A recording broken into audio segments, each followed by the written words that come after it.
दोस्तों, रेहान खान ब्लॉग में आपका स्वागत है। आज हम लेकर आए हैं आपको अकबर और बीरबल की कहानी। चलो चलते हैं कहानी की ओर। अस्सलाम वालेकुम, नमस्कार, सत श्री अकाल दोस्तों। एक बार की बात है, बीरबल दरबार में मौजूद नहीं थे। इसी बात का फायदा उठाकर कुछ मंत्रीगण बीरबल के खिलाफ महाराज अकबर के कान भरने लगे। उनमें से एक कहने लगा, महाराज, आप केवल बीरबल को ही हर जिम्मेदारी देते हैं और हर काम में उन्हीं की सलाह ली जाती है। इसका मतलब यह है कि आप हमें अयोग्य समझते हैं, मगर ऐसा नहीं है। हम भी बीरबल जितने ही योग्य हैं। महाराज को बीरबल बहुत प्रिय थे। वह उनके खिलाफ कुछ नहीं सुनना चाहते थे, लेकिन उन्होंने मंत्रीगणों को निराश न करने के लिए एक समाधान निकाला।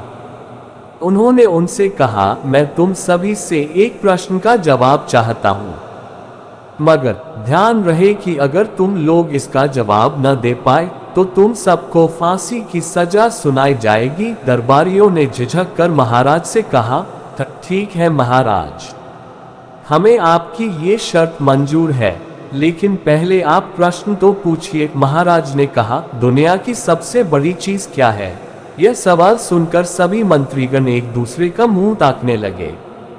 महाराज ने उनकी ये स्थिति देखकर कहा, याद रहे कि इस प्रश्न का उत्तर सटीक होना चाहिए। मुझे कोई भी अटपटा सा जवाब नहीं चाहिए। इस पर मंत्रीगणों ने राजा से इस प्रश्न का उत्तर देने के लिए कुछ दिनों की मोहलत मांगी। राजा भी इस बात के लिए तैयार हो गए। महल से बाहर निकलकर सभी मंत्रीगण इस प्रश्न का उत्तर ढूंढने लगे। पहले ने कहा कि दुनिया की सबसे बड़ी चीज भगवान है, तो दूसरा कहने लगा कि दुनिया की सबसे बड़ी चीज भूख है। तीसरे ने दोनों के जवाब को नकार दिया और कहा कि भगवान कोई चीज नहीं है और भूख को भी बर्दाश्त किया जा सकता है। इसलिए राजा के प्रश्न का उत्तर इन दोनों में से कोई नहीं है। धीरे धीरे समय बीतता गया और मोहलत में लिए गए सभी दिन भी गुजर गए। फिर भी राजा द्वारा पूछे गए प्रश्न का जवाब न मिलने पर सभी मंत्रीगणों को अपनी जान की फिक्र सताने लगी। कोई अन्य उपाय न मिलने पर वो सभी बीरबल के पास पहुंचे और उन्हें अपनी पूरी कहानी सुनाई। बीरबल पहले से ही इस बात से परिचित थे। उन्होंने उनसे कहा, मैं तुम्हारी जान बचा सकता हूं, लेकिन तुम्हें वही करना होगा जैसा मैं कहूं। सभी बीरबल की बात पर राजी हो गए। अगले ही दिन बीरबल ने एक पालकी का इंतजाम करवाया। उन्होंने दो मंत्रीगणों को पालकी उठाने का काम दिया, तीसरे से अपना हुक्का पकड़वाया और चौथे से अपने जूते उठवाए। वह स्वयं पालकी में बैठ गए।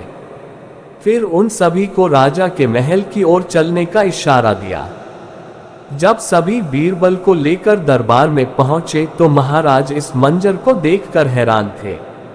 इससे पहले कि वो बीरबल से कुछ पूछते, बीरबल खुद ही राजा से बोले, महाराज, दुनिया की सबसे बड़ी चीज गरज होती है।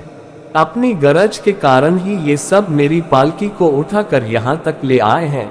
यह सुन महाराज मुस्कुराए बिना न रह सके और सभी मंत्रीगण शर्म के मारे सिर झुकाए खड़े रहे। कहानी से सीख। इस कहानी से हमें यह सीख मिलती है कि हमें कभी भी किसी की योग्यता से जलना नहीं चाहिए, बल्कि उससे सीख लेकर खुद को भी बेहतर बनाने की कोशिश करनी चाहिए। कहानी पसंद आए तो चैनल को सब्सक्राइब करें, लाइक करें और दोस्तों के साथ शेयर करें।